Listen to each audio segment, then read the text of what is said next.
Então nós temos aí hoje aí o propósito de falarmos aí sobre esse tema que é bastante interessante, de que é ter uma vida com Deus, né? Como nós podemos ter essa vida com Deus sabendo que o nosso Deus é um Deus verdadeiro. E aí, seguindo aí a nossa lição, nós temos aí um terrível quadro de se ver. Claro que, como sempre, o autor, né, das lições acaba trazendo um panorama, trazendo ali tudo o que está acontecendo em Isaías, né, especificamente na época de Isaías, para ele poder explicar ali a mensagem em si. Então nós vamos ver aí o pano de fundo, né, desta mensagem, né, o que estava acontecendo, e já o próprio texto aí demonstra aí que é um terrível quadro de se ver. Deus vem ao encontro do seu povo, e isso é bastante interessante, porque muitas vezes a gente fala que nós temos que nos achegar a Deus, só que nos achegamos a Deus porque Ele primeiro chegou até nós. Isso é maravilhoso demais, porque isso demonstra o quanto Deus nos ama. E é interessante, claro, que o homem ele tenta por suas próprias forças buscar o Senhor, e a gente tem feito isso constantemente, ou pelo menos nós deveríamos fazer isso constantemente, de buscar a Deus através das nossas orações, buscar a Deus através da leitura da palavra, das nossas devocionais, só que nós só fazemos isso porque o Senhor primeiro veio até nós. Isso é maravilhoso demais, porque a gente percebe que Deus, neste relacionamento com o homem, Ele deu o primeiro passo. No relacionamento entre Deus e o homem, Deus sempre deu o primeiro passo. Ele veio ao nosso encontro, Ele foi ao encontro do seu povo, para redimir o seu povo, para salvar o seu povo e restaurar o seu povo. E aí sim, nós agora o buscamos, como o efeito direto deste amor que o Senhor derramou em nossas vidas.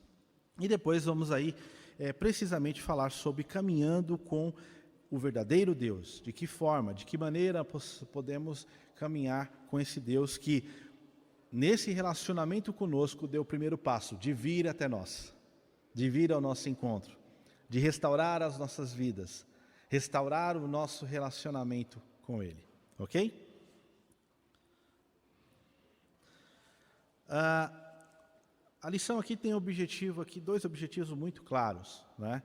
Que é reconhecer a soberania e a graça de Deus, tá? E isso é bastante importante nós entendermos que todas as coisas acontecem sob o total controle de Deus, durante toda a história, durante tudo aquilo que Ele já predeterminou. Como nós já falamos já em aulas passadas, não só eu, mas também o Armando, Deus nunca foi pego de surpresa em absolutamente nada na história do homem. Nada. Deus sempre esteve no controle, direcionando, apesar das ações que são más dos homens, mas Ele sempre esteve no controle de toda a história. Então nós temos aí esse primeiro objetivo. E o segundo objetivo é responder a esse conhecimento, sabendo que Deus é soberano, né? Como que nós podemos responder por meios de atos de justiça e ter a motivação correta para isso? Como que devem ser as nossas atitudes, sabendo que Deus é soberano, sabendo que Deus opera em todas as situações, mesmo em situações de dificuldade, mesmo em situações difíceis, Deus está no controle de todas as coisas. Como deve ser a nossa resposta em relação a isso? Então, esses objetivos são muito claros na lição e que nós vamos conversar um pouquinho hoje sobre isso. Para falarmos um pouquinho sobre essa questão do homem em si, a gente não tem como não falarmos sobre o pecado. E todos nós sabemos, né, que o homem foi manchado pelo pecado, desde a criação, desde quando Deus havia estipulado ali o homem para cuidar de toda a criação, e era um trabalho muito duro que Adão tinha, né? O Armando inclusive falou isso, né, na aula passada, se não me engano, de o homem chegar e cuidar do jardim, colocar ali todos os nomes ali, em tudo aquilo que foi criado por Deus. O homem tinha um trabalho enorme e Deus resolveu criar ali também uma auxiliadora que lhe fosse idônea, Eva. E ali, como casal, eles estavam ali imbuídos, né, em poder cuidar da criação. Só que, no entanto, Deus havia estabelecido ali uma ordem para eles: olha, vocês podem comer de todos os frutos, de todas as árvores do jardim, mas da árvore do conhecimento do bem e do mal, não devem tocá-la. E aí o que acontece? A gente já conhece toda a história. Eles foram lá, foram enganados pela serpente, se deixaram levar pela cobiça e pecaram, desobedeceram ao Senhor. E aí, né, fomos apresentados ali pela primeira vez na história da humanidade ao pecado. O interessante é que depois de tudo isso, o homem passou a conhecer o que era desobediência, o homem passou a conhecer o que era hipocrisia, o homem passou a conhecer o que é mentira, o homem passou a conhecer o que é adultério, o homem passou a conhecer o que é imoralidade, o homem passou a conhecer o que é feitiçaria e todas as outras coisas, né, que vêm com o pecado. Então o homem foi apresentado, né, a tudo aquilo que vem com o pecado. Através da desobediência e todos os outros pecados, o homem acabou tendo conhecimento. O interessante é que o homem, naquele instante, ele experimentou ali ficar fora da presença de Deus. De que maneira? Eles foram expulsos do paraíso. Por causa dos seus pecados, eles foram expulsos do paraíso. E aí o que acontece? Né? Eles têm agora uma vida né, um pouco distante de Deus. Um pouco mais distante de Deus. E é exatamente quando nós falamos de uma vida distante de Deus, somos nós. É assim que somos sem a presença de Deus.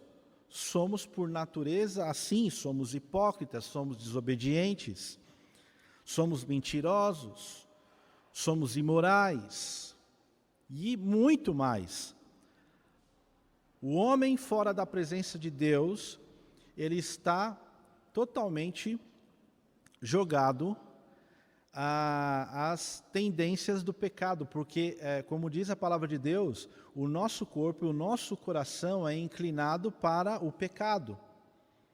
Não existe absolutamente nada de bom no coração do homem. Não existe nada de bom que nós podemos oferecer por nós mesmos para que o Senhor olhasse para nós e falasse assim: olha, realmente aquele homem ou aquela mulher merece o meu perdão, ou merece o meu amor, ou merece a minha misericórdia por causa dos atos dele. Não existe isso. Não existe. E por isso que eu quis frisar aqui a questão de, nesse relacionamento que nós temos com Deus, o primeiro passo foi dado por Deus e não foi dado pelo homem. Porque se dependesse do homem para que esse relacionamento existisse, nós jamais teríamos um relacionamento com Deus. Sério, Anderson? Sério que é isso mesmo? Se dependêssemos de nós, jamais teríamos esse relacionamento com Deus? Sim, afirmo aqui com toda a convicção, porque a palavra de Deus demonstra que todos nós somos pecadores. Em Deuteronômio fala que nós somos, por natureza, filhos da desobediência.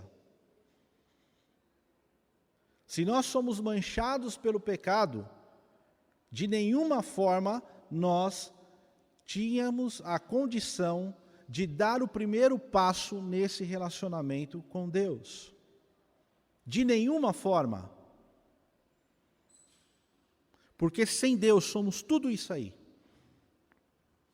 Somos tudo isso, desobedientes, mentirosos, prostituição, está aqui, adultério.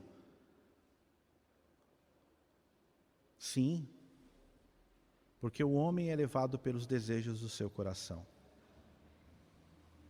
E é interessante que quando nós olhamos aqui prostituição, adultério, a primeira coisa que nós colocamos aqui em pauta é a questão sexual.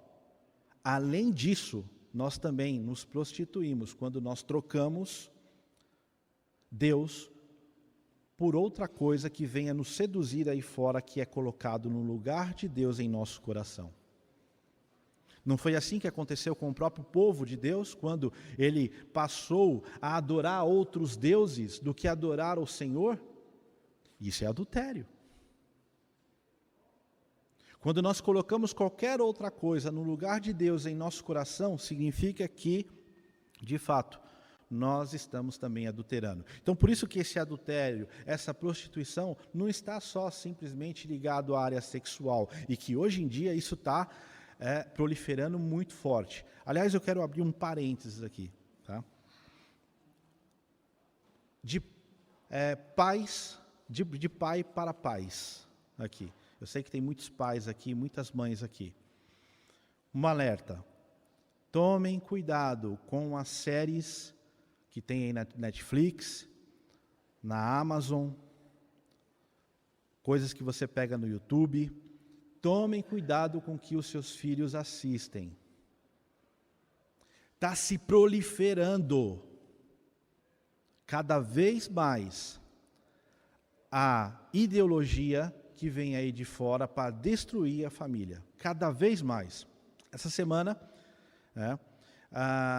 foi ali divulgado, né, que saiu agora as novas aventuras agora do filho do Super-Homem, né? E aí você fala assim, nossa, tá? Eu lembro, né, que quando, né, eu era mais jovem, né, e eu sou muito fã de quadrinhos, né? Eu já comentei aqui com vocês, eu sei de tudo de quadrinhos aqui, eu gosto, né? Sou muito fã de quadrinhos, né? Eu lia os gibis, as revistas e tal, e acompanhava filmes, então assisti todos de super-heróis, todos. É um hobby que eu tenho, que eu gosto, é algo que eu tenho desde a infância. Só que inventaram agora um Superman, agora, ou o filho do Superman agora, bissexual. Em que ele tem um relacionamento com o seu melhor amigo, mas ele também gosta também de mulheres. Natural, é um mundo novo que nós estamos vivendo. Oi? Batman e Robin. Vários outros que estão surgindo aí, que a ideologia mas vamos colocar a ideologia de um super-herói homossexual. Porque o mundo mudou, a gente não pode ter aquele pensamento quadrado que nós tínhamos como antes. Irmãos, não dá para aceitar isso, não dá. E aí eu estava numa discussão num grupo, né, de amigos, né, em relação a isso essa semana, e eles falaram assim, olha, cara, está difícil, está muito difícil eu deixar o meu filho sozinho na internet. Porque coisas que antes eram coisas assim tão tranquilas, né? Nós sabíamos que o homem era homem, mulher era mulher, estava tão tranquilo na internet, hoje já não está mais assim. Os comerciais estão um absurdo. Novela, graças a Deus eu não assisto mais novela, faz muito tempo, mas estão me falando que está pior ainda. Então esse é o mundo que a gente vive, um homem sem Deus, ele está à mercê do pecado, ele se deixa levar, se deixa seduzido pelo pecado. Tomem cuidado, observem o que os seus filhos estão vendo na internet. Observem o que os seus filhos estão vendo no Netflix. Observem o que os seus filhos estão vendo na Amazon. Até na Disney Plus. Tomem cuidado. Está um nojo. Ontem eu falei assim, vou descansar. Eu gosto de ver alguns seriados, né? E aí eu falei, eu vou descansar. Aí eu peguei lá, vi lá, gênero de terror. Falei, deixa eu ver alguma coisa aqui, né, tal. Aí, na hora que eu coloco, pregando droga, pregando homossexualismo, pregando, como que eu posso dizer, né? Uma sociedade devassa, Eu falei, meu Deus, não dá para assistir mais nada. Não dá para assistir mais nada. Tomem cuidado, porque isso está acesso, liberado para os nossos filhos. Usar e abusar. Tomem cuidado. Então, o homem sem Deus é tudo isso e mais, como eu já falei aqui.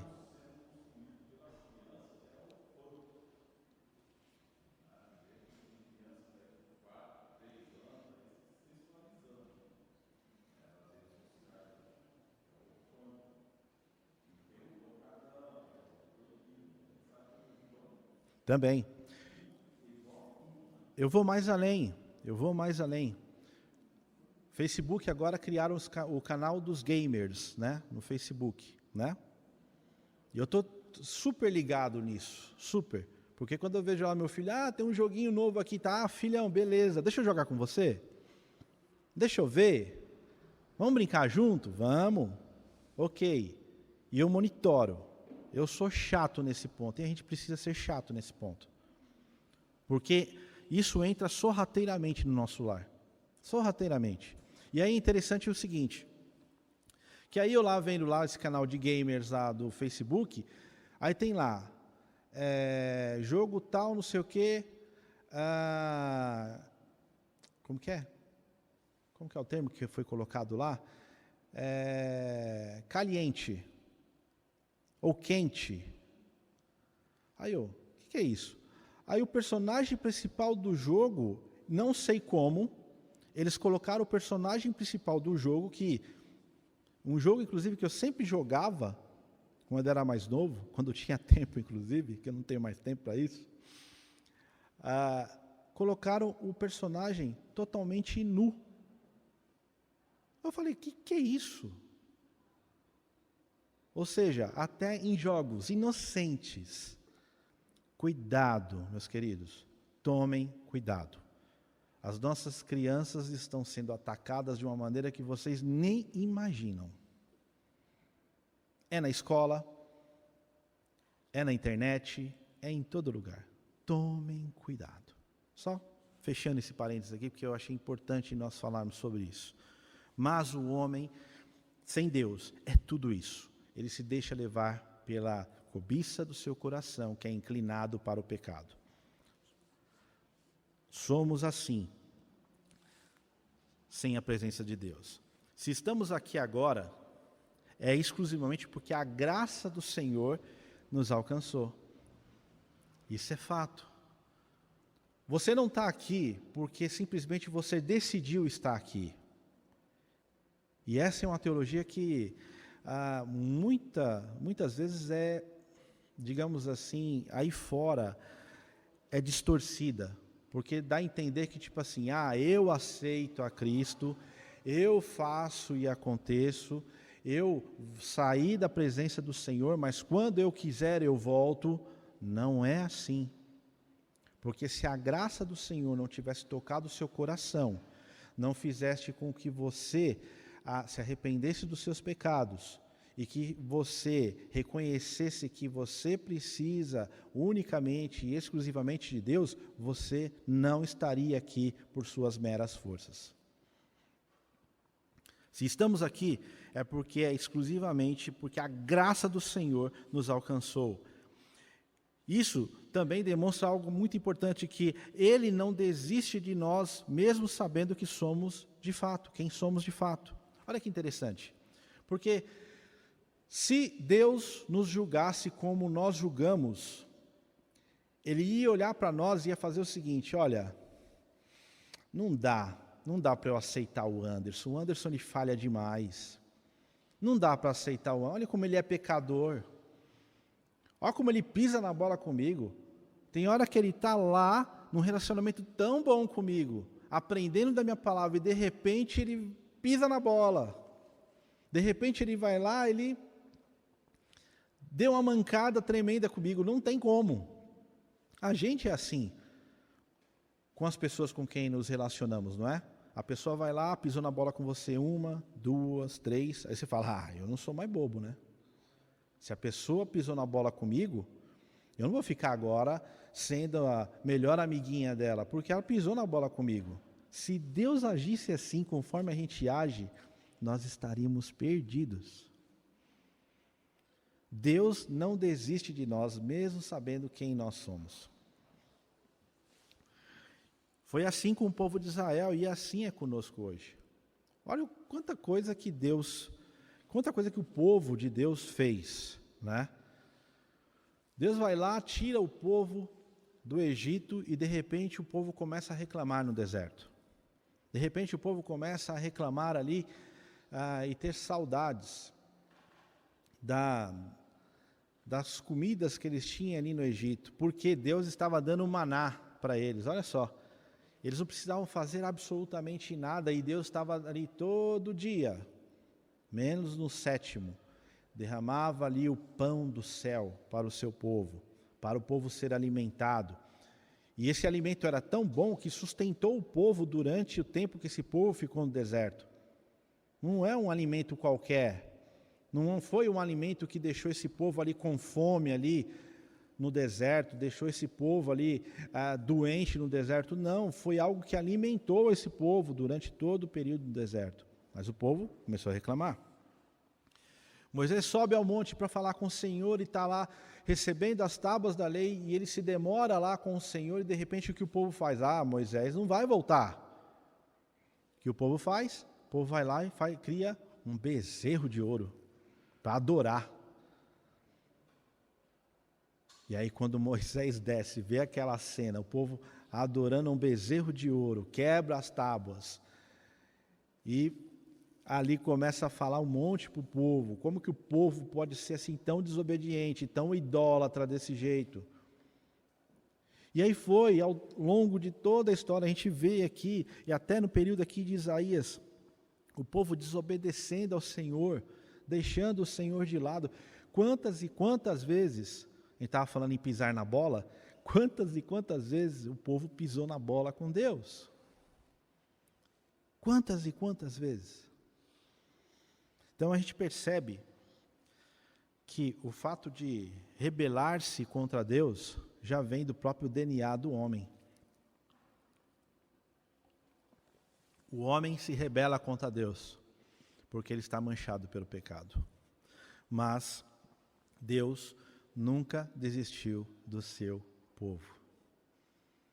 Que pai é esse? Que pai amoroso é esse? Que mesmo sabendo que seu filho é rebelde, ele não desiste do seu filho, ele vai até o final. E detalhe, ele dá o seu próprio filho por amor a eles. Olha só. Que maravilhoso. O profeta Isaías expõe o que de fato nós somos, né? E aponta para a indignação do Senhor, mas também traz a mensagem de restauração, quando há arrependimento sincero e não uma capa de espiritualidade vazia, mascarada por rituais e cerimônias. E é dentro disso que a gente vai falar um pouquinho esta manhã, hoje, né? De exatamente ter uma situação em que o povo estava vivendo, em que ele estava achando que tinha um relacionamento com Deus, ou que ele estava buscando a Deus, mas na verdade não estava. Ele estava usando ali uma capa de espiritualidade, ali como se, digamos assim, vamos trazer para os nossos tempos atuais, tá? O fato de eu só simplesmente estar vindo para a igreja, achar que eu venho para a igreja, eu já sou espiritual, eu já tenho um relacionamento com Deus. Meu irmão, você tem um relacionamento com Deus? Quantas vezes você fala com Deus durante a semana? Aos domingos, quando eu oro junto com meus irmãos na igreja. Sério? Quantas vezes você lê a Bíblia? Eu leio a Bíblia aos domingos também, quando eu vou na escola dominical. É isso? Ou então você pode falar, não, eu leio a Bíblia todo dia. Você lê a Bíblia todo dia? Legal. O quanto dessa leitura faz com que as suas atitudes ao longo do dia são diferentes em relação ao mundo? Eu leio a Bíblia todo dia. Só que eu vou te falar uma coisa, se você lê a Bíblia todo dia e as suas atitudes continuam as mesmas, significa que você entrou em uma espiritualidade, uma capa de espiritualidade. Porque você lê e não faz diferença nenhuma no seu dia a dia. Você continua sendo o mesmo e velho pecador, continua sendo o mesmo miserável que vai lá e desaponta a Deus a todo instante, que vai lá desonra a palavra de Deus, que vai lá e desobedece a Deus nas suas atitudes, porque você lê a palavra, mas simplesmente você não medita nela e ela não faz a diferença nenhuma. O que está escrito lá em Tiago, capítulo 2, que fala, se você lê a palavra, mas você não é praticante, você é semelhante a uma pessoa que está ali, olhando o seu reflexo no espelho de manhã, e de repente você sai e você esquece de como era a sua aparência ali no espelho. É exatamente igual. Se você está ali, lendo a palavra, mas não a pratica, é exatamente esse tipo de pessoa. Não serve para nada. A palavra entrou por um ouvido e saiu pelo outro. Não fez diferença nenhuma na sua vida. Isso é espiritualidade. Não significa que, eu participo de todos os cultos, Anderson, aqui da igreja. Eu participo de todas as aulas da escola dominical. Eu participo da equipe de louvor. Eu participo do coral. Eu participo da classe de jovens, eu participo ali dos trabalhos da federação, eu participo até dos trabalhos de confederação. De nada adianta você participar de tudo isso, da vida ativa da igreja, se a sua vida não for uma vida transformada pela palavra. E a sua vida, as pessoas olharem para a sua vida e falar o seguinte, olha, realmente, aquela pessoa vive o que ela prega. E isso é espiritualidade. Então, diante disso, a lição vai trazer aqui um quadro terrível que estava ali acontecendo ali com o povo naquele momento, tá? Que aí é o nosso primeiro ponto aí da nossa lição, um terrível quadro de se ver, negócio ali complicado, negócio ali terrível. Primeiro ponto fala aí sobre pecados de todos os tipos. Pecados de todos os tipos. Olha só, versículo 1 até o versículo 5. Parece o justo e não há quem impressione com isso. E os homens piedosos são arrebatados sem que alguém considere nesse fato. Pois o justo é levado antes que venha o mal. E entre na paz e descansam no seu leito os que andam em retidão. Nesses primeiros versículos aqui, nós vemos aqui que existia o pecado da indiferença. Os justos estavam morrendo, de uma forma injusta, mas ninguém estava se preocupando com aquilo. Sabe aquela ideia de que você vê uma situação e o negócio está tão comum, não faz diferença para você mais. Aquela ideia, de quando a pessoa está pecando, está sempre no mesmo pecado, sabe? Sabe aquele pecado de estimação? Alguns possuem alguns pecados de estimação, E o que seria esse pecado de estimação? Esse pecado de estimação é aquele pecado que você peca, vai pecando e você fala o seguinte, isso não é tão relevante assim, já estou acostumado, Deus releva. Deus entende que eu sou assim, Então, você vai pecando e você não sente mais nem remorso. Olha só, não estou falando nem de arrependimento. Estou falando que o negócio está tão feio que você não sente nem mais remorso. Ou seja, você comete aquele pecado e aquele pecado, tipo assim, já faz parte da sua vida. Porque você acha natural aquilo. É a mesma coisa que aconteceu com o povo. Estava acontecendo injustiças no meio do povo, e todo mundo fala, normal, tranquilo. Mas o cara foi morto injustamente, olha isso, por causa da injustiça essa pessoa foi morta. E esse homem era justo. Faz parte da vida.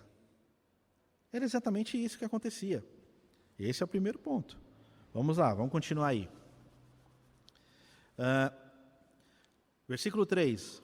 Mas chegai-vos para aqui, vós, os filhos da agoureira, descendência da adúltera e da prostituta. De quem chasqueais? Contra quem escancarais a boca e deitais para fora a língua? Porventura não sois filhos da transgressão, descendência da falsidade? Que vos abrasais na concupiscência junto aos terebintos, debaixo de toda árvore frondosa, e sacrificais os filhos nos vales e nas fendas dos penhascos? Vou repetir o versículo 5, tá?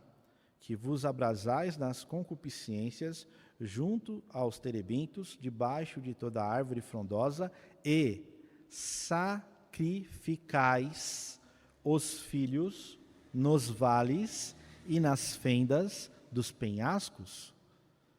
Forte isso, né? Muito forte. Aliás, nesses versos aqui, o profeta ele usa palavras duríssimas contra o povo. Ele está chamando o povo de filhos da agoureira, descendência da adúltera e da prostituta, ou seja, filhos da desobediência, uma descendência adúltera, prostituta, filho da transgressão, descendência de falsidade. São termos pesados que são utilizados aqui pelo profeta para chamar o povo. Porque a situação do povo está tão cruel, tão ruim, que ele usa esses termos para chamar a atenção. Olha o que vocês se tornaram. Esses homens, eles eram zombadores, eles eram idólatras, eram praticantes de orgias e chegavam a sacrificar os seus filhos. Por isso que eu repeti o versículo 5. Sacrificar até os seus próprios filhos.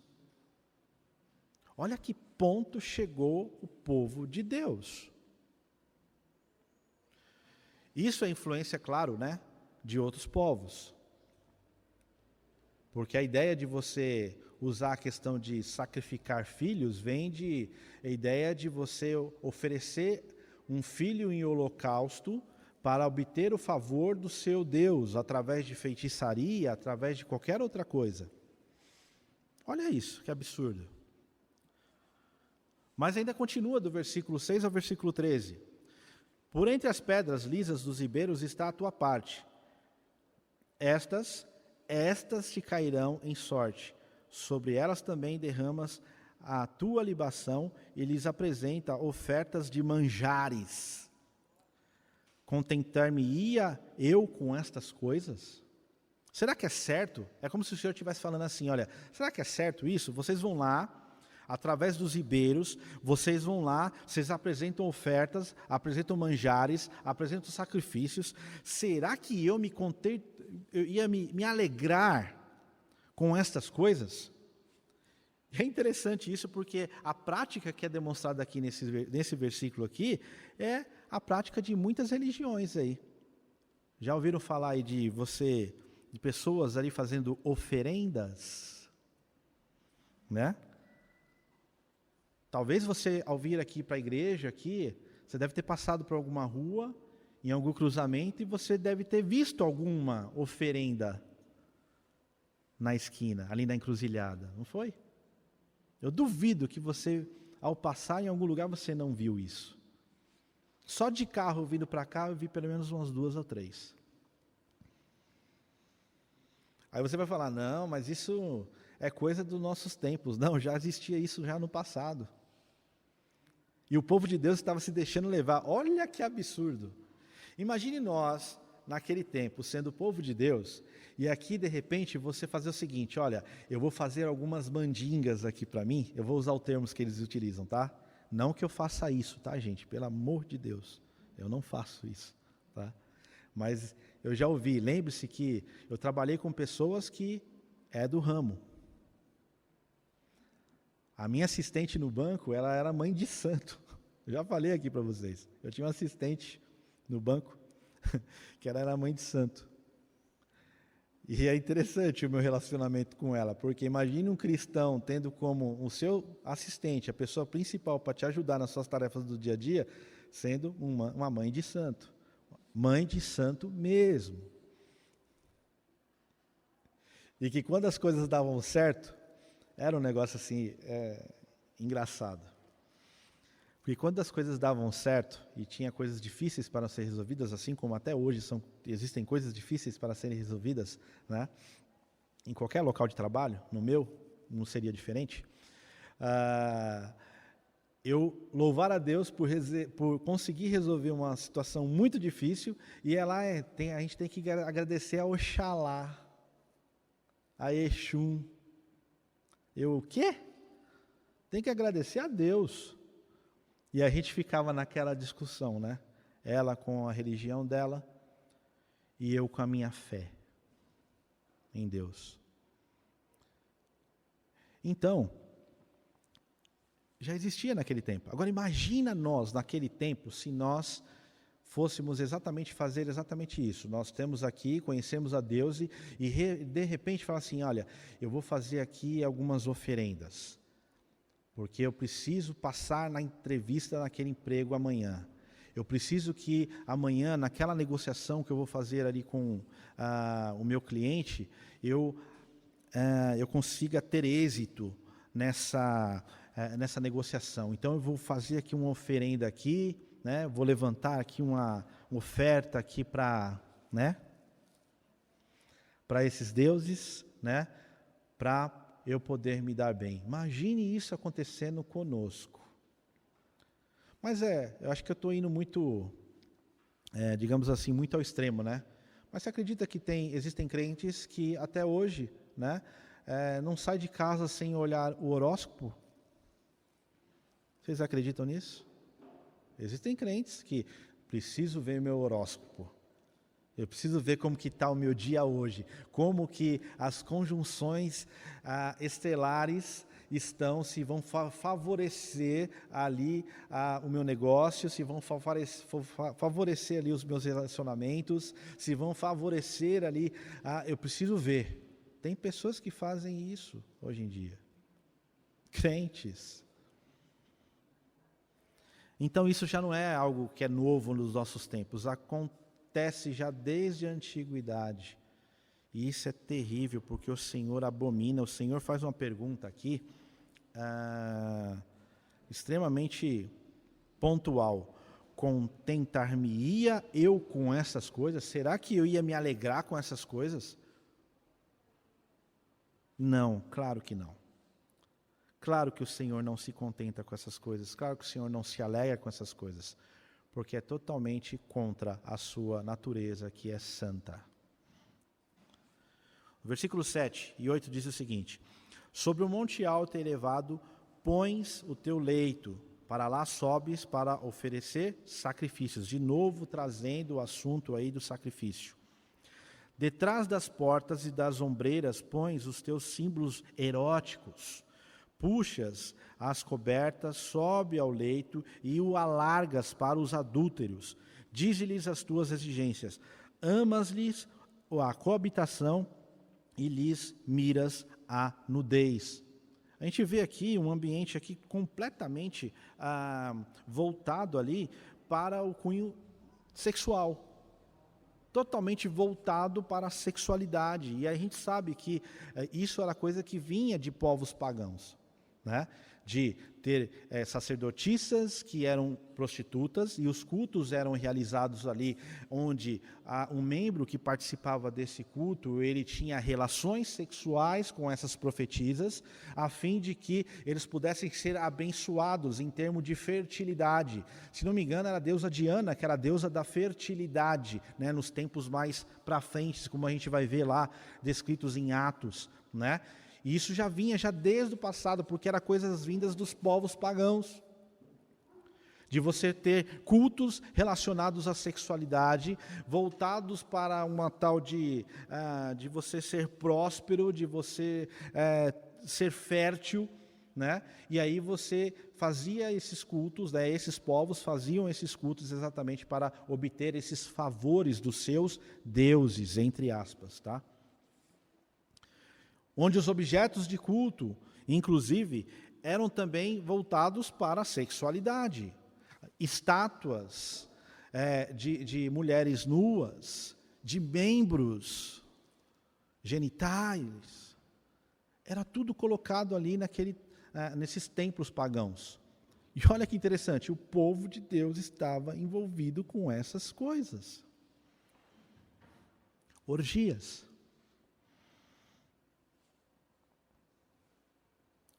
Quando o autor da revista aí, ele coloca aí um terrível quadro de se ver, quando a gente começa a destrinchar versículo por versículo, a gente fica mais horrorizado ainda. Eu não sei quanto a vocês, mas eu lendo aqui, eu estou horrorizado. Eu falei, como que o povo de Deus se deixou levar a esse ponto? Como? Continuando aí. Vais ao rei com óleo e multiplicas os teus perfumes. Envias os teus embaixadores para longe, até a profundidade do sepulcro. E aí a ideia é o seguinte, que eles buscavam o favor dos vivos, né? Usando aquela famosa ideia de que o seguinte, olha, estou ali, né? E eu vou satisfazer ali os poderosos ali para que eles possam agir a meu favor, né? Como também eu vou atrás também dos favores dos mortos. Aqui é a ideia de você consultar os mortos, necromantes. Aliás, isso já não era tão novidade, né? Porque nos próprios tempos ali de Saul, a gente tem a história de Saul consultando uma necromante para saber se ele deveria ou não ir para uma batalha. E o que aconteceu quando ele deixou de ouvir a voz do Senhor e fazer a vontade do Senhor e passou a ouvir vozes e necromantes para poder tomar as suas decisões, começou o seu reinado a entrar em ruína. Mas você buscar mortos para ter o conselho sobre o que você vai fazer ou não. Terrível isso, né? Versículo 10. Diz assim: na tua longa viagem te cansas, mas não dizes, é em vão. Achas o que buscas, por isso não desfaleces.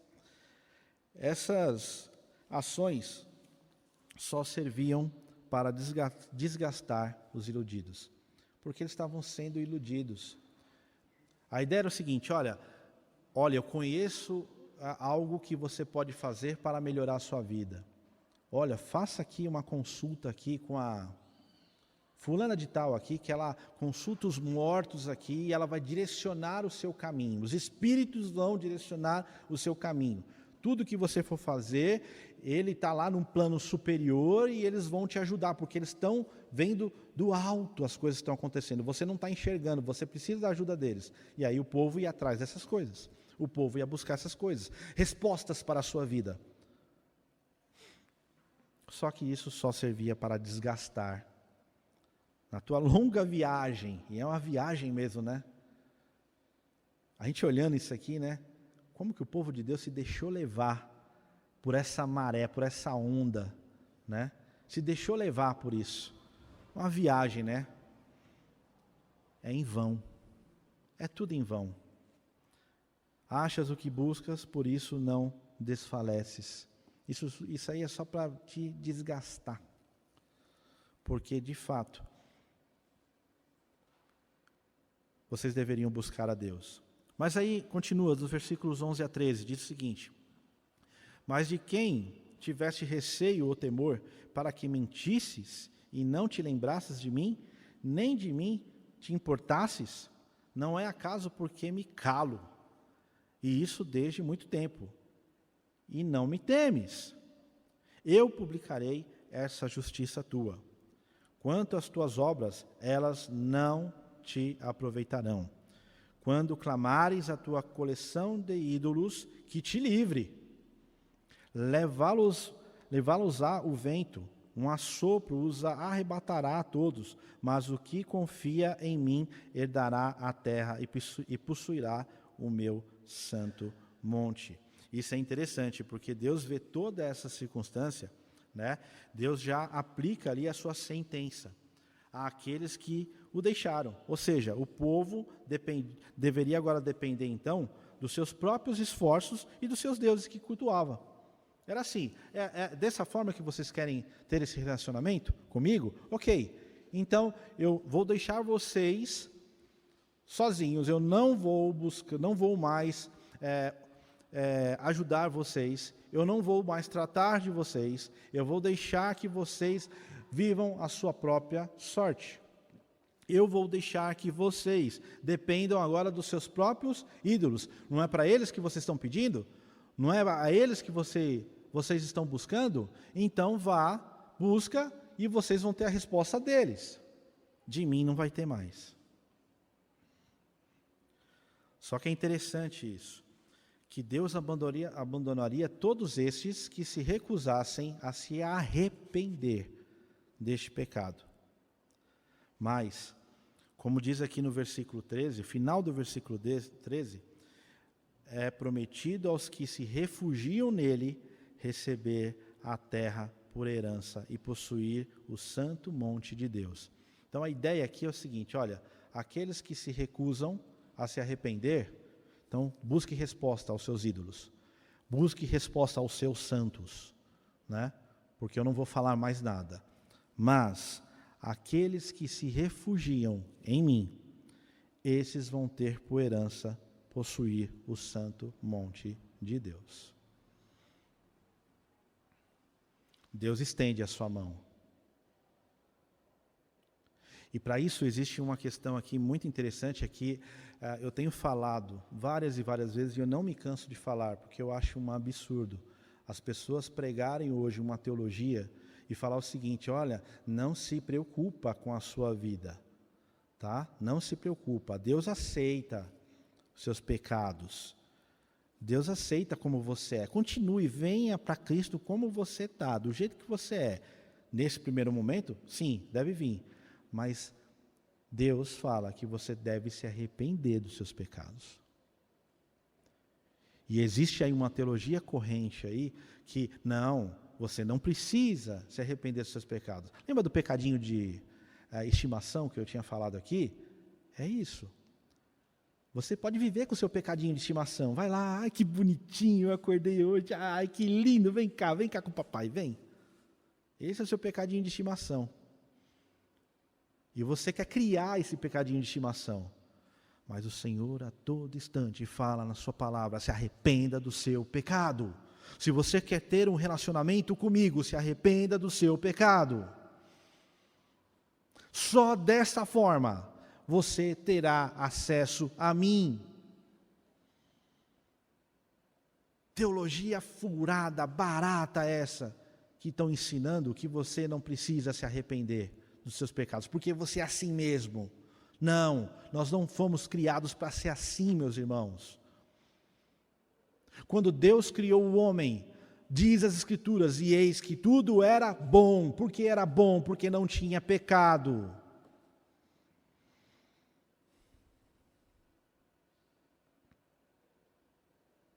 O pecado corrompeu a nossa vida, corrompeu o nosso coração. Sem santificação é impossível agradar a Deus. Então, por isso que, quando o Senhor fala, dá essa sentença àqueles que são rebeldes e que não querem voltar atrás nas atitudes que eles começaram a ter, a se prostituir, a se envolver com coisas que não tem nada a ver com o Senhor, Ele fala, para vocês, vou deixar vocês sozinhos, mas aqueles que buscarem refúgio em mim, ou seja, se arrependerem dos seus pecados, esses eu vou dar por herança o monte de Deus. Isso é maravilhoso. E aí reflete naquilo que eu perguntei no começo. Vocês estão aqui por vocês mesmos ou foi pela graça de Deus? A gente está aqui porque essa graça nos alcançou. E o Senhor fez com que nós reconhecêssemos os nossos pecados e por isso estamos aqui hoje buscando a Deus. Por isso. Se não fosse a ação de Deus na nossa vida, nós não nos arrependeríamos dos nossos pecados, continuaríamos rebeldes, continuaríamos aí a nossa vida de pecado contra o Senhor. Ok aqui, meus irmãos? Podemos partir aí para o nosso segundo ponto, que esse é um ponto maravilhoso. Deus vem ao encontro do seu povo. Deus vem ao encontro do seu povo. É o Senhor que iniciou esse relacionamento conosco. Olha que interessante. Versículo 14 diz o seguinte: dir-se-á, aterrai, aterrai, preparai o caminho, tirai os tropeços do caminho do meu povo. É aquela ideia, lembra que, olha só que interessante, né? Quando eu olho essa passagem, eu creio que para a gente fica um pouco difícil a gente imaginar essa situação, porque, a não ser, né, nesse ano, acho que teve locais que teve nevasca, né? Teve uma nevasca muito grande no sul, né? Alguns meses atrás, né? Foi divulgado amplamente pelas mídias, né? E aí eu vi ali uma cena de um trator abrindo o caminho, tirando a neve, né, das ruas, abrindo o caminho para os carros passarem. Eu tive a experiência de experimentar isso quando eu fui lá no Chile. E aí eu fui visitar lá o Vale Nevado. É uma das coisas mais lindas que eu já vi na minha vida, aquele local. Mais linda. Primeira vez que eu tinha visto neve na vida. Agora imagina, né? Eu nunca tinha saído aqui do Brasil e ter visto neve na minha vida, e eu fiquei mais bobo do que muitas vezes eu sou, em algumas situações, né? Fiquei como criança, né? A questão de estar bobo é ser como criança, sabe aquela bobeira de criança, você está assim, nossa, que legal, né? Eu me senti como meu filho ali, estivesse ali, né? Olhando aquela cena, nossa, neve, só que para subir a montanha, tinha dado uma nevasca muito grande, e a gente não conseguia subir aquilo ali. Teve que ir um trator, exatamente ali, limpando o caminho, preparando o caminho ali para que, né, pudesse subir a montanha, e a gente chegasse até o cume da montanha ali, para aproveitar aquela paisagem maravilhosa, feita pelo nosso Deus, criação do nosso Deus. Foi algo lindo, maravilhoso. Mas exatamente isso, esse caminhão limpando o caminho, é exatamente essa situação. O próprio Deus fazendo isso para o seu povo. Ele fala assim, olha, tirai os tropeços do caminho do meu povo, limpando o caminho. Quando você chegasse exatamente com esse trator e limpando toda a estrada para que o seu povo pudesse ir, seguir em frente com a sua vida e ter um relacionamento com o Senhor. Mas quem limpou o caminho? O próprio Deus. O próprio Deus limpando o caminho para que o seu povo voltasse a andar com Ele. É um chamado do próprio Deus àqueles que confiam nele. Foi exatamente isso. Sabe aquelas amarras que você tinha quando você vivia na desobediência com o Senhor? O Senhor foi tirando essas amarras para que você pudesse estar aqui buscando relacionamento com Ele. O Senhor limpando o caminho para que você volte a andar com Ele. Isso traz uma implicação muito interessante. Significa que a nossa vida não vai ser uma vida de mar de rosas. Porque se existem pedras de tropeços, significa que vão existir situações em nossas vidas que muitas vezes a nossa fé vai ser abalada, muitas vezes a nossa caminhada com Deus vai ser com maior dificuldade, mas não se preocupem. Confiem no Senhor, continue se arrependendo dos seus pecados, continue buscando a santidade no Senhor, porque o Senhor estará sempre limpando o caminho para que você continue andando com Ele. Que maravilha, né, irmãos? Que maravilha. Olha que interessante. Essa ordem é dada na mais absoluta autoridade daquele que é o Senhor, diferente de todos os deuses e ídolos a quem eles acreditavam. Lembra-se que os deuses e os ídolos que eles cultuavam eram deuses feitos de pedra, feito de madeira, feito de qualquer outro tipo de material, mas esses deuses eram feitos por mãos humanas. Quem está falando aqui não são esses deuses de pau e pedra, ou deuses que foram criados pela imaginação do homem. É o próprio Deus que criou todas as coisas. Essa é a autoridade que ele tem. A autoridade do próprio Deus. Preparai o caminho do meu povo. Nos versículos 15 a 21 diz o seguinte, né? Porque assim diz o alto, o sublime, que habita a eternidade, o qual tem o nome de santo. Habito no alto e santo lugar, mas habito também com o contrito e abatido de espírito, para vivificar o espírito dos abatidos e vivificar o coração dos contritos. Ao mesmo tempo que esse Deus, ele está num local santo, ele está num local sublime, alto, ele também está lá com o contrito, com o aflito. E nesse verso vemos aqui, além da santidade de Deus, nós vemos também a misericórdia desse mesmo Deus em habitar com o seu povo, que é falho, que pisa na bola, que erra constantemente, mas que ele sabe que esse povo, ao se arrepender, ele serve totalmente para os propósitos desse próprio Deus. E esse Deus ama esse povo. Esse Deus quer restaurar esse povo. Esse Deus não abre mão de forma alguma deste povo arrependido, que quer ter um relacionamento com Ele. Por isso Ele derrama as suas misericórdias com esse povo. As misericórdias do Senhor são maravilhosas, irmãos, porque se nós pararmos para pensar, né, o que a gente merecia pela nossa desobediência, pelos nossos pecados, nós merecíamos ser fulminados. Porque nosso Deus é santo. E lembra quando eu falei que não existe como nós agradarmos ao nosso Deus se não buscarmos santidade? Sem santificação é impossível agradar a Deus. É impossível agradar a Deus sem santificação, mas é uma luta constante que a gente tem em nossa vida. Porque o pecado dentro de nós ainda quer nos levar para caminhos que venham a desagradar a Deus o tempo inteiro. Seu coração é inclinado a fazer o que é mal perante o Senhor, e é uma luta constante, e aí é uma luta que nós temos diariamente, constantemente. Mas não podemos desistir dessa luta.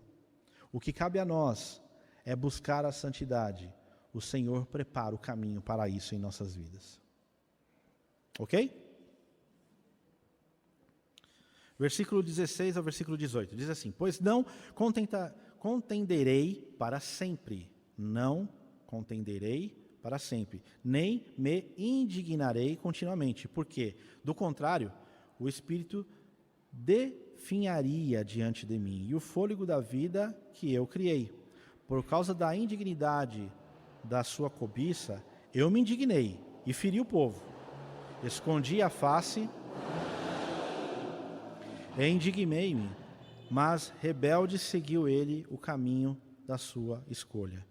Tenho visto os seus caminhos e o sararei, também o guiarei e lhe tomarei e tornarei a dar consolação, a saber, aos que dele choram.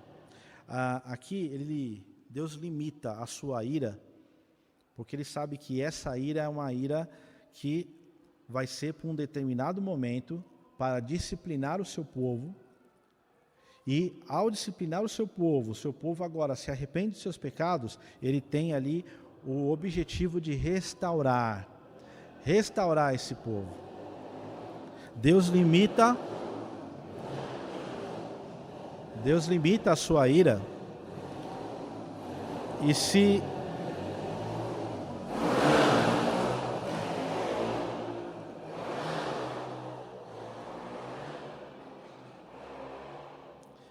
Deus limita a sua ira e se dispõe a sarar o seu povo.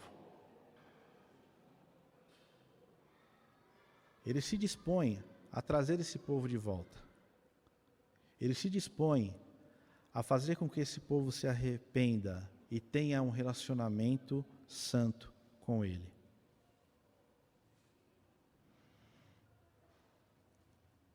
No versículo 19, diz o seguinte: como fruto dos seus lábios criei a paz. Paz para os que estão longe e para os que estão perto.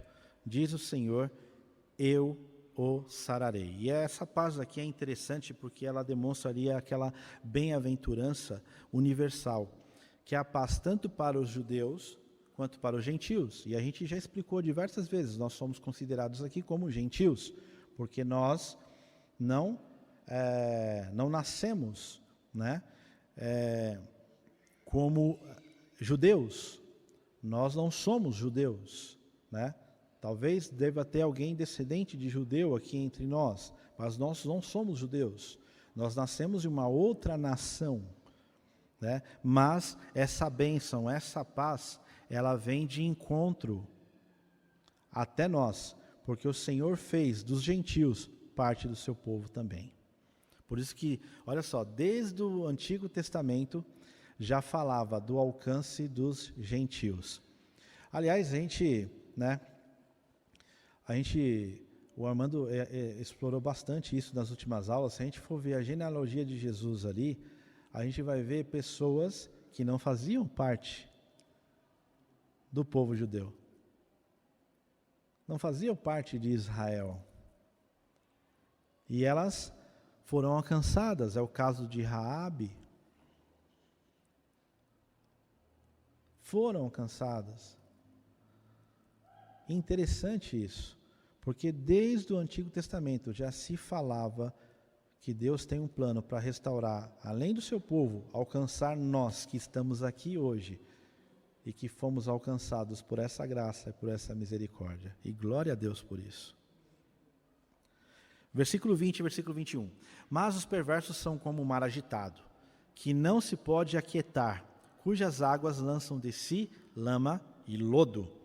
Para os perversos diz o meu Deus, não há paz. Para os perversos não haverá salvação. Está muito claro. Quando a gente fala aqui que, né, a gente, como bom presbiteriano, a gente fala sobre questão, né, da predestinação. Né? E a predestinação, o que consiste a doutrina da predestinação? Consiste em que Deus escolheu, desde a eternidade, todos aqueles a quem seriam salvos.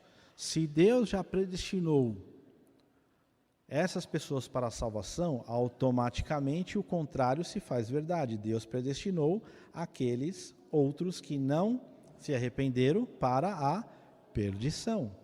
E aqui ele está reafirmando isso, os perversos não haverá salvação. E quando fala aqui os perversos, não é o estado dos perversos momentâneo. São aqueles que, de fato, em toda a sua vida, se recusam a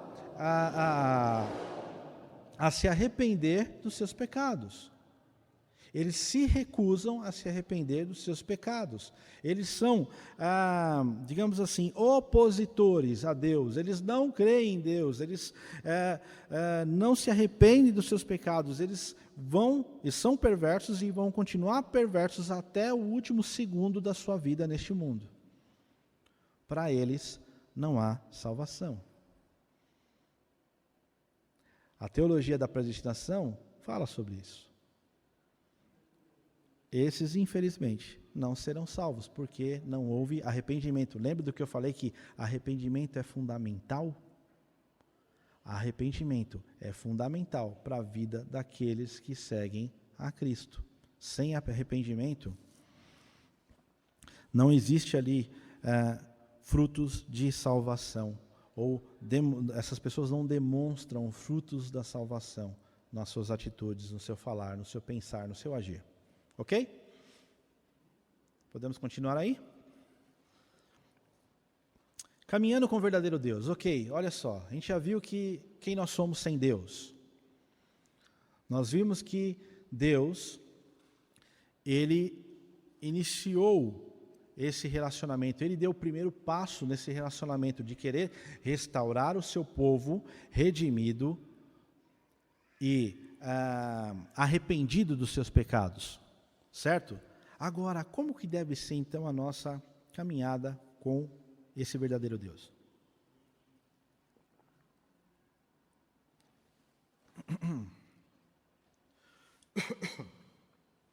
Como que deve ser? Primeiro, e a revista ela propõe falarmos o que nós não devemos fazer nessa caminhada. Depois ele fala o que nós devemos fazer. Perdão. A partir do capítulo 58, do verso de 1 a 5. Diz o seguinte: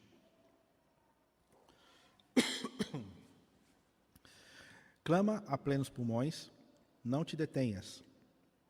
Ergue a voz como a trombeta e anuncia ao meu povo a sua transgressão e à casa de Jacó os seus pecados. Mesmo nesse estado, ainda me procuram dia a dia. Tem prazer em saber os meus caminhos, como o povo que pratica a justiça e não deixa o direito do seu Deus. Perguntam-me pelos direitos da justiça. Tem prazer em si a chegar a Deus. E aqui nesse primeiro ponto aqui está tudo ok, né? Porque na realidade a gente vê aqui, né, o que deveria ser feito, né? Buscar a Deus, buscar a justiça, buscar o relacionamento com Deus. Só que o profeta aqui é chamado para falar o que estava acontecendo de fato e de verdade no meio do povo. E o que estava acontecendo de fato e de verdade no meio do povo? A partir do versículo 3. Dizendo: por que jejuamos nós e tu não atentas para isso? Por que afligimos a nossa alma e tu não o levas em conta? Eis que no dia em que jejuais, cuidais dos vossos próprios interesses e exigis que se faça todo o vosso trabalho. Eis que jejuais para contendas e rixas, para ferir-lhes com punho iníquo, jejuando assim como hoje. Não se fará ouvir a voz do alto. Olha que interessante. Olha que forma que eles estavam fazendo o jejum. Jejum, a gente sabe, né? O que é o jejum? É você dedicar esse tempo para buscar ao Senhor, em oração, em leitura da palavra, e você não come alimento algum nesse período. E você se dedica ali a ter um relacionamento com o Senhor, tá? Isso é o jejum, tá? Apesar do povo jejuar, eles estavam fazendo de maneira errada. Queriam obter o favor de Deus por seus próprios esforços. Olha só que interessante. Eu estou fazendo ali, na verdade, uma barganha com Deus, né? Eles não estavam procurando ter mais comunhão com Deus. Eles não estavam ali querer ter um relacionamento mais profundo com Deus. Não era isso. Eles estavam fazendo uma espécie de religiosidade a fim de barganhar com Deus para poder ter algo em troca. Era apenas uma forma de barganhar, né? Suas mentes e corações estavam em seus próprios negócios e eles estavam utilizando o jejum para ter alguma vantagem contra seus competidores. Sabe aquela ideia de, eu vou jejuar, mas é o seguinte, eu quero ser melhor do que aquela pessoa que vende o mesmo produto que o meu, né? Sabe aquela competição entre vendedores? Competição entre pessoas que estão ali, né, disputando o seu espaço na sociedade? E ali eu vou jejuar, tipo, para que Deus...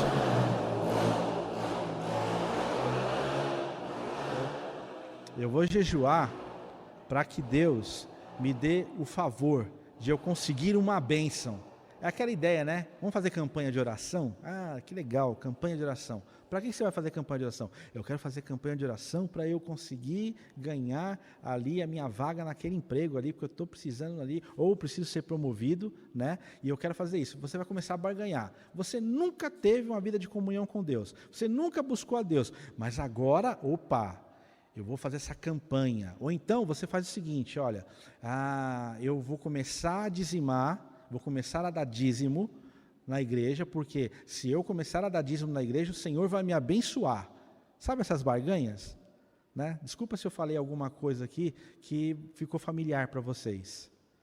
Mas a gente é assim, barganhar com Deus, né?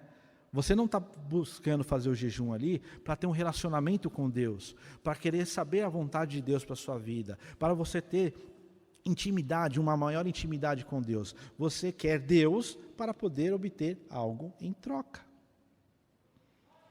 Aliás, não é isso que tem sido pregado em algumas igrejas que a gente conhece por aí?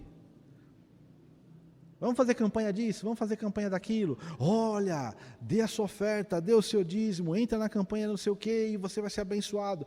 Você vai ver o quanto você vai ser abençoado. Você está indo lá para obter bênçãos materiais, não uma real comunhão com Deus. E o jejum é para isso.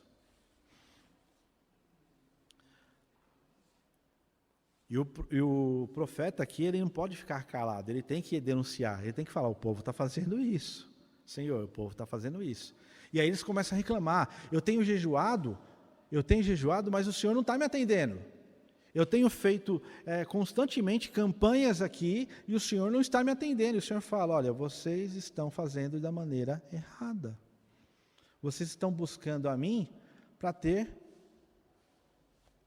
benefício próprio. Vocês não estão buscando a mim para ter uma intimidade comigo, uma comunhão comigo, para saber a minha vontade. Muitas vezes a gente é assim, a gente barganha com Deus. Muitas vezes a gente barganha com Deus, achando que pelo fato de ter uma vida de, entre aspas, espiritualidade, Deus vai olhar para você e falar assim, realmente, esse merece. Aí, ó. Ele lê a Bíblia 3 vezes ao dia, ele ora 3 a 5 vezes ao dia, esse merece. Esse merece. Mas muitas vezes você está fazendo aquilo para ter ou ser abençoado por Deus. Materialmente. Sim? O jovem rico, é interessante aquilo, né? Porque assim, a passagem do jovem rico, ele fala sobre que ele queria ali demonstrar para o Senhor que ele fazia absolutamente tudo, desde a sua mocidade, né? Olha, eu tenho observado a lei, eu tenho guardado os mandamentos, eu tenho feito absolutamente tudo. O que falta agora, Senhor? Talvez a resposta do jovem rico era o seguinte, né? De ouvir de Jesus. Cara, você é o cara. Você é o servo mais fiel que eu tenho aqui. Olha, parabéns, né? Talvez ele esperava isso, né? Esperava até que o Senhor Jesus batesse palma para ele, né? Olha, parabéns. Olha, gente, venha ver, esse jovem aqui, olha que vida exemplar. Talvez ele esperasse isso.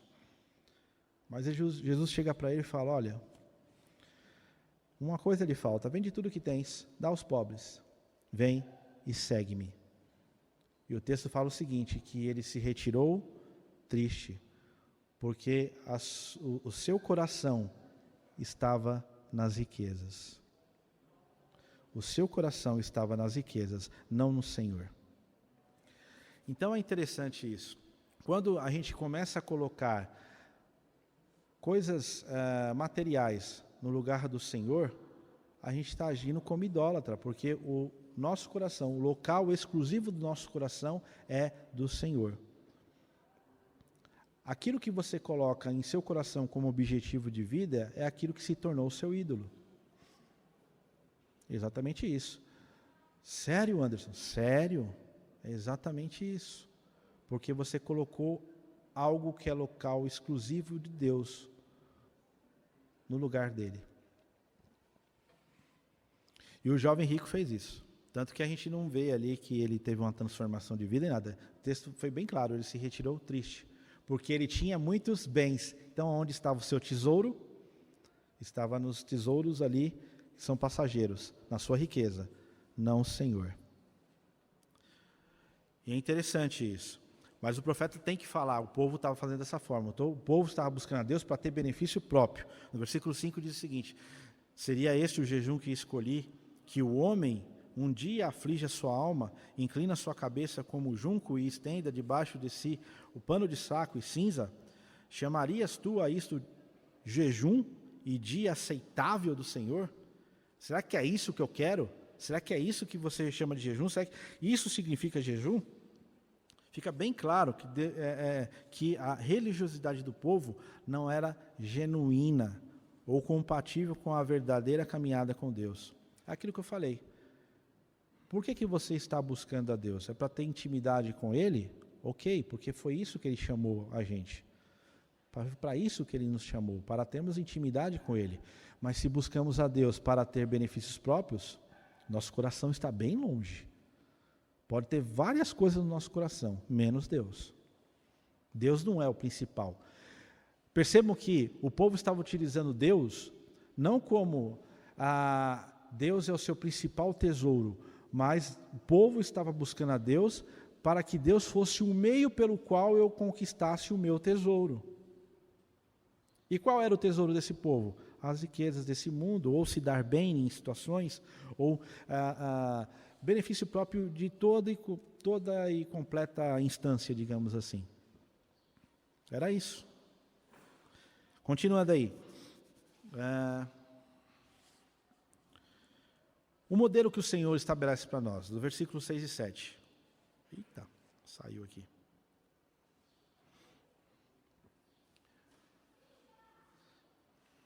Diz assim: porventura não é este o jejum que escolhi, que soltes as ligaduras da impiedade, desfaças as ataduras da servidão, deixes livres os oprimidos e despedaces todo jugo?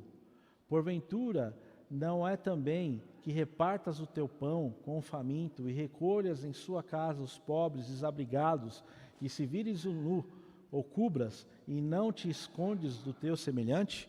Então assim, ele está fazendo aqui perguntas falando assim, olha, será que o jejum vocês não estão entendendo de uma maneira errada? Porque o modelo de jejum que eu entendo é o seguinte, é você deixar de lado a vida de impiedade, deixar de lado a vida de pecado, sair das ataduras da servidão do pecado, livrar os oprimidos,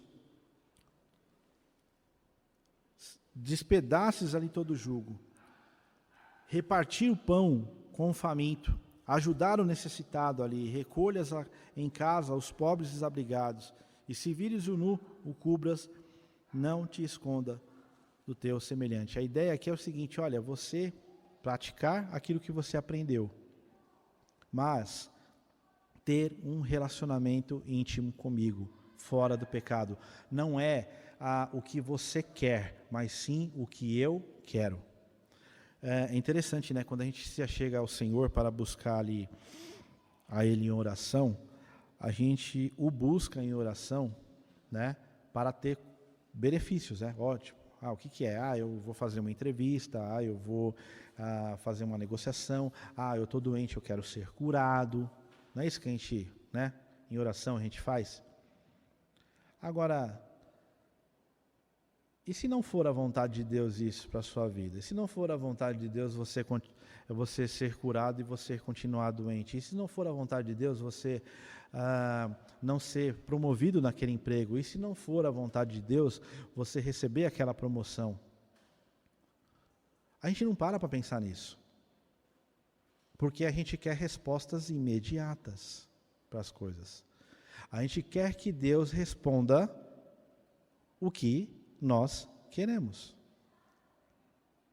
Agora, quando a resposta não é igual à resposta de Deus, a gente se revolta. A gente fica igual uma criança mimada, né? Birrenta, né? Quando o pai fala não ou fala espera, você, mas... E você começa a retrucar o seu pai. Eu fazia tanto isso com meu pai, fazia tanto isso com a minha mãe, e agora vejo o Gabriel fazer isso comigo. Castigo, né? Mas é exatamente isso que a gente faz com Deus. É exatamente isso.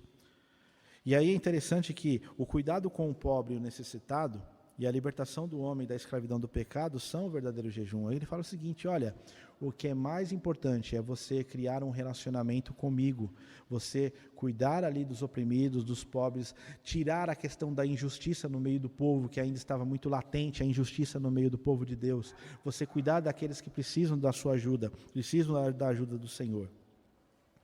Esse é o modelo de verdadeira espiritualidade. E é interessante aqui, né, que eu coloquei aqui nesse slide, a verdadeira espiritualidade deve ser marcada por práticas que refletem a natureza, o caráter e a ação do Messias. Eu coloquei alguns episódios aqui, o Senhor curando aqui um cego de nascença, o Senhor transformando ali os pães, né? Aqueles 5 pães, aqueles 2 peixes, fartando ali uma multidão que estava ali faminta ali com ele. O Senhor ali trazendo ali o Lázaro para fora do túmulo, ressuscitando o Lázaro. O Senhor ali curando aquele homem que estava ali no poço de Siloé ali, que ele já era paralítico há tanto tempo e ele queria ser curado. E olha que interessante isso, né? Esse foi um dos textos que a gente usou na devocional dessa semana com os meus filhos, e é interessante isso, né? Que a palavra de Deus não fala que aquele poço, ele era um poço milagreiro. Que lembra quando você lê essa passagem, fala assim, porque falam que de tempos em tempos vem um anjo, e o anjo vem aqui e sacode as águas, né? E no agitar dessas águas, quem pular dentro do poço é curado. Não, isso é uma crendice, tá? Não existe poço milagreiro. Que, talvez aqui alguns vão pensar aqui, peraí, né? Eu vou procurar esse poço aqui porque eu estou doente, né? E se eu me banhar nesse poço aqui, eu vou ser curado. Isso é crendice, porque quem realmente cura é o Senhor. É o Senhor. E as pessoas têm uma interpretação errada daquele texto, né? Não, mas peraí, tinha um poço que fazia milagres ali, era só eu mergulhar. Só mergulhar nesse poço eu vou ser curado. Era uma crendice da época. Era uma crendice.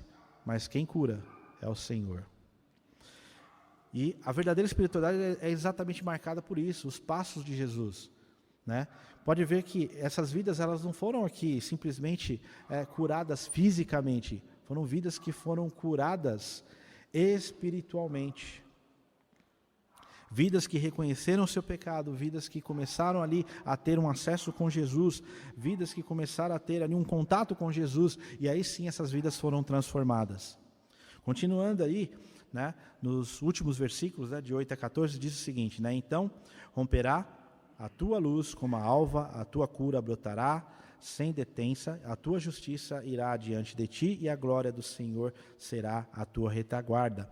Então chamarás e o Senhor te responderás. Gritarás por socorro e ele dirás, eis-me aqui. Se tirares do meio de ti o jugo, o dedo que ameaça, o falar injurioso. Aqui é a transformação dos pensamentos que antes eram egoístas, que as pessoas estavam ali buscando o seu próprio benefício, e idólatras, né? Agora eles são promotores da luz, eles estão indo agora buscar a justiça e a glória de Deus. Quando nós chegamos a Deus, nós entendemos a sua vontade, o que prevalece é a vontade de Deus e não a nossa vontade. Começamos a entender o que Deus quer das nossas vidas. Muitas vezes a gente faz planos, e não é ruim nós fazermos planos, né? A gente faz planos, né? E aí é interessante que em Tiago fala, né, que a situação de uma pessoa que começa a fazer planos e fala assim, amanhã nós vamos fazer isso, amanhã nós vamos fazer aquilo, nós vamos para tal cidade, vamos negociar, vamos lucrar, né, vamos se dar bem nessa cidade, e o texto fala assim, olha, você está com um pensamento completamente errado, porque você deveria falar, se Deus quiser, além de eu estar vivo, eu vou para tal cidade, vou fazer isso e vou fazer aquilo, está lá em Tiago. E é interessante quando a gente entende isso, porque quem controla a nossa vida é o Senhor. Você pode fazer diversos planos, mas o caminho, o destino correto vai ser sempre dado por Deus. Deus vai te colocar no momento correto e na hora correta, da forma dele, não da sua forma. É uma transformação de pensamento, não é a nossa vontade, não é o que nós queremos, mas sim o que Deus quer. Ficou claro aqui? Tranquilo. Vamos lá, versículo 10. Se abrires a tua alma ao faminto e fartares a alma aflita, então a tua luz nascerá nas trevas e a tua escuridão será como o meio-dia. A ideia aqui é que se o povo rejeitar todas as práticas hipócritas, legalistas e rebeldes que está lá no versículo 9, e assumir uma atitude humilde, misericordiosa, de gentileza e cuidado pelos mais fracos e pelos pobres, a sua luz brilhará nas trevas. A sua luz brilhará nas trevas. Essa é a ideia, não é a minha vontade, mas a vontade de Deus. Continuando aí no versículo 11 e versículo 12, diz assim: o Senhor te guiará continuamente, fartará a tua alma, até em lugares áridos, e fortificará os teus ossos. Serás como um jardim regado e como um manancial cujas águas jamais faltam. Os teus filhos edificarão as antigas ruínas. Levantará os fundamentos de muitas gerações e serás chamado reparador de brechas e restaurador de veredas, para que o país se torne habitável. Essa é a ideia de um povo abençoado, que desfruta da direção contínua de Deus e que será transmitida de gerações até as próximas gerações, as gerações futuras, onde o Deus está com o seu povo e vai guiar continuamente. Esse Deus é o nosso pastor que nos guia, é o nosso pastor que nos leva por todos os caminhos, mas sempre Ele demonstra por onde quer que nós andemos. No versículo 13 e 14 diz o seguinte: se desviares o pé e profanar o sábado, e de cuidar dos teus próprios interesses no meu santo dia, se chamares ao sábado deleitoso e santo dia do Senhor, digno de honra, o honrares, não seguindo os teus caminhos, não pretendendo fazer a sua própria vontade, nem falando palavras vãs. Então te deleitarás no Senhor. Eu te farei cavalgar sobre os altos da terra e te sustentarei com a herança de Jacó, teu pai, porque a boca do Senhor o disse. Aqui a ideia, que o Armando já trabalhou muito bem na aula passada, o dia do Senhor, de você encarar esse dia como o dia que você tem de buscar ao Senhor, de estar na presença do Senhor, de estar ali em comunhão com Ele, É um marcador muito distintivo do povo de Deus, de você buscar ao Senhor, reservar um dia que foi estabelecido pelo próprio Deus para você ter esse relacionamento com Ele, Isso é não abrir mão desse dia que é o dia do Senhor. Não abrir mão de estar na presença do Senhor. Não abrir mão de estar na comunhão com o Senhor.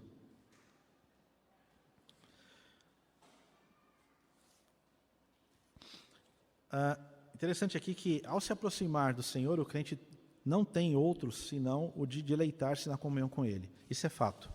Se você se achega ao Senhor, não tem como você ficar de fora da comunhão com Ele, que é uma comunhão intensa. Nada lhe parecerá mais importante, então a herança do povo de Deus estará sobre ele. A ideia de que o que é mais importante para mim? Estar na presença de Deus ou fazer as minhas vontades, ou buscar os meus próprios interesses? Quando você conseguir responder isso ao seu coração, você vai identificar o que é o tesouro que está no seu coração. Lembra que eu compartilhei com vocês aqui mês passado sobre onde está o nosso maior tesouro? O Senhor é o nosso maior tesouro. O Senhor é o nosso maior tesouro. Nós não deveríamos nunca abrir mão de estar em comunhão com o nosso Deus.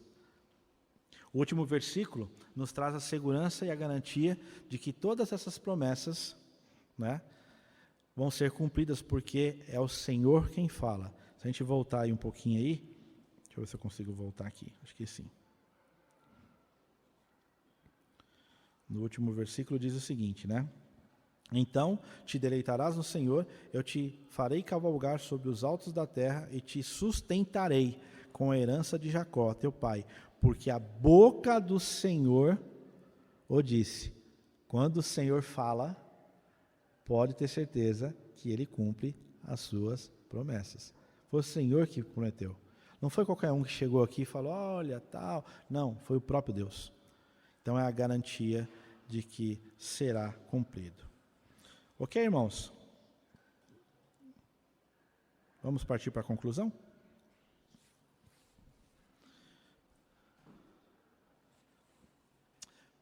O soberano Senhor conhece todas as ações e intenções do seu povo, e pela sua graça se aproxima dos que o temem e lhes auxilia a viver de forma como lhe agrada. É assim que o Senhor se relaciona conosco.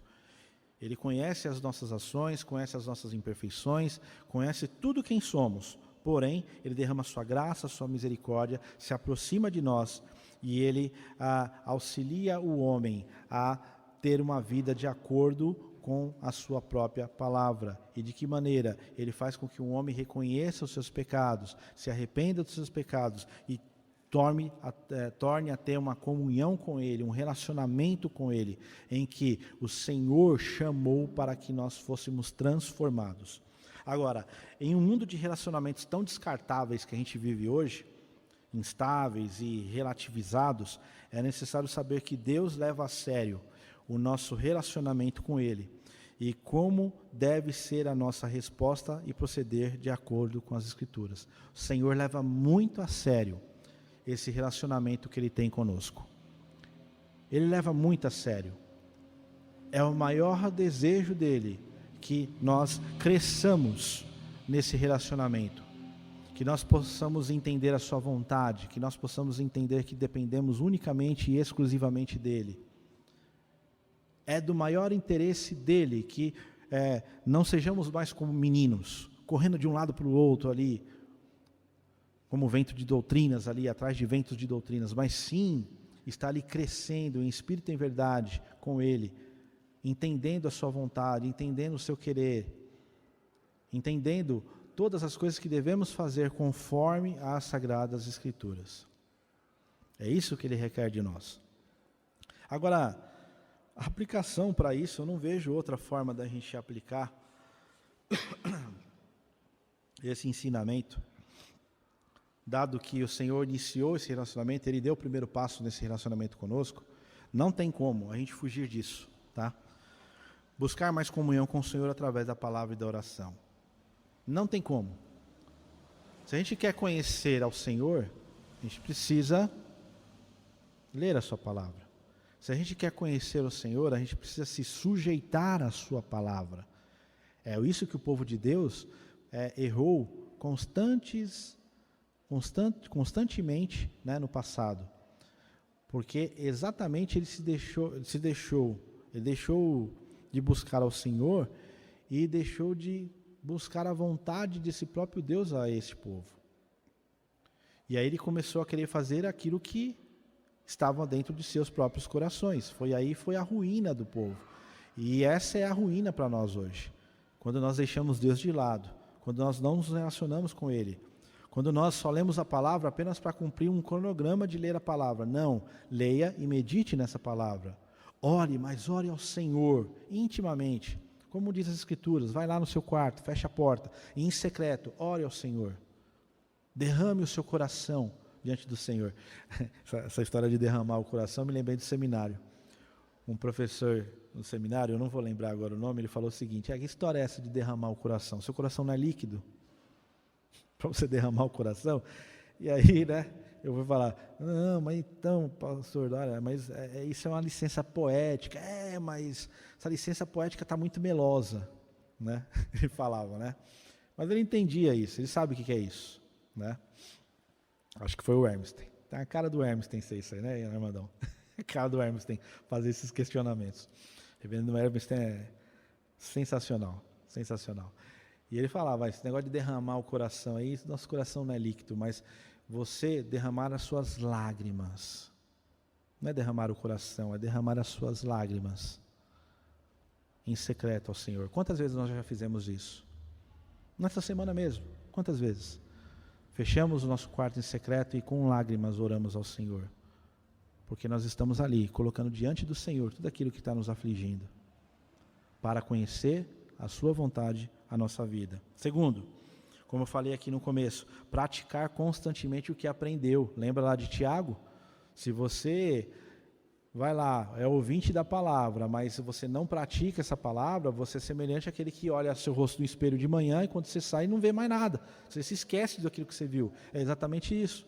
Se você não pratica, você não retém o conhecimento. Você precisa praticar. É a única forma. E por último, irmãos, ficar atento às pessoas à nossa volta. Isso é algo que a gente precisa ficar mesmo. A gente vive em uma sociedade muito individualista. A gente se preocupa com o nosso próprio eu. E existem pessoas que passam à nossa volta, passam ao nosso lado constantemente, pessoas que estão até aflitas, preocupadas, precisando de ajuda, e a gente simplesmente dá as costas, porque a gente vive apenas para nós mesmos. Principalmente aquelas pessoas que estão necessitadas. E a gente deve aproveitar as oportunidades para ser luz na vida dessas pessoas. Você já se perguntou se o seu irmão está precisando de ajuda? Eu falo isso porque é uma falha minha. Eu tenho essa dificuldade. E às vezes eu fico pensando, será que eu não penso muito mais em mim do que no meu irmão? Do que nas pessoas que estão à minha volta? Eu falo isso porque acontece isso com a gente. Acontece. A gente é muito individualista. A sociedade nos faz individualistas. Mas Deus nunca nos chamou para ser individualistas. Nunca nos chamou. Senão Ele teria criado o seu corpo, que é a igreja. Já pensaram nisso? Já pensaram qual o sentido de Deus trazer aqui pessoas tão diferentes? Pessoas tão, com formas diferentes, com cabelo, sem cabelo, com barba, sem barba, uns mais magros, outros mais rechonchudinhos. Por que Deus uniu esse povo? Para que esse povo possa exercitar tudo o que aprendeu na palavra. Que Deus possa nos ajudar, irmãos, a viver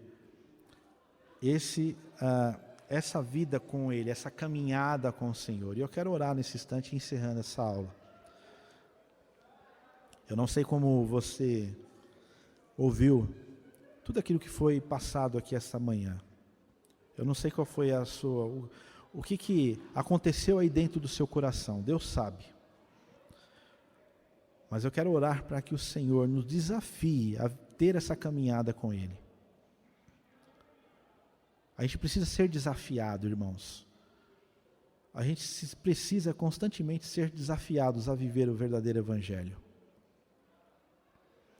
A gente não pode se conformar, muitas vezes, com uma vida mediana, que muitas vezes levamos em relação ao Evangelho. A gente não pode se conformar com isso. O Senhor não nos chamou para isso.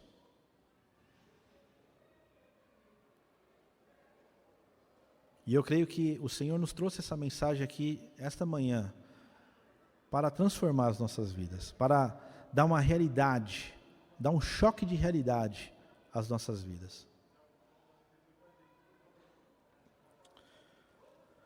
Senhor nosso Deus, eterno Pai, queremos Te agradecer por esses momentos que nós passamos aqui essa manhã, aprendendo da Tua Palavra, Pai.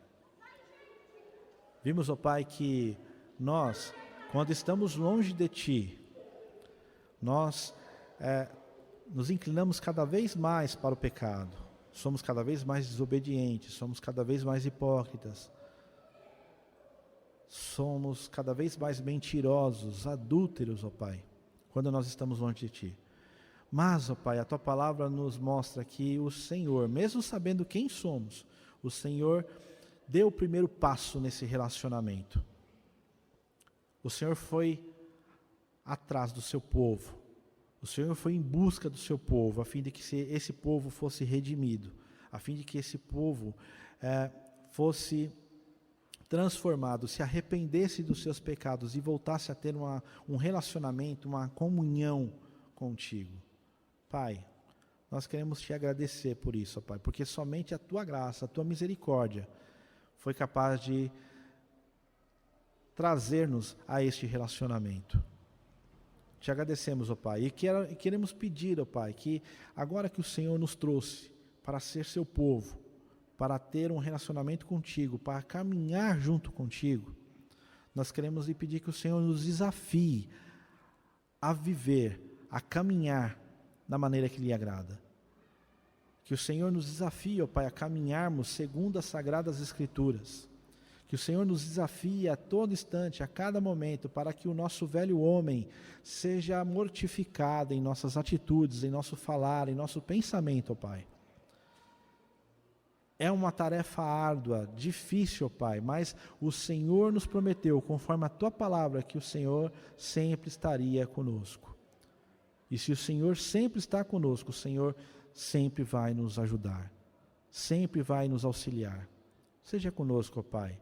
Nos ajude, porque queremos que o Teu nome seja glorificado neste mundo e que o Senhor possa nos usar como instrumentos para que o Teu nome seja cada vez mais conhecido neste mundo e possa alcançar outras vidas que precisam ser transformadas.